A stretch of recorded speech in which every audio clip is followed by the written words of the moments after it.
Hong Kong Bangladesh Asia cup football টুর্নামেন্টে ফিরতি ম্যাচে বাংলাদেশ হংকং এর ভিতরে এত দুর্দান্ত একটি ম্যাচ উপভোগ করলাম আমরা।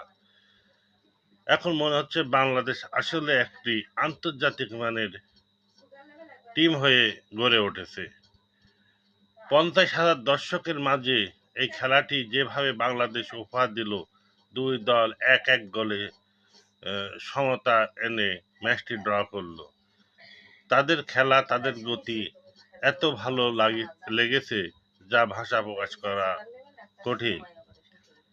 আমরা একসময় অন্য দলের সাথে খেলতে গেলে 7 গোল, 8 গোল, 5 গোল খেতাম। কিন্তু এখন বিশ্বের সব দলের কাছেই এখন হয়তোবা গোল খাইতে পারি, কিন্তু ওইভাবে আর পরাজিত হব না। আমাদের দলকে অনেক শুভেচ্ছা জানাচ্ছি এবং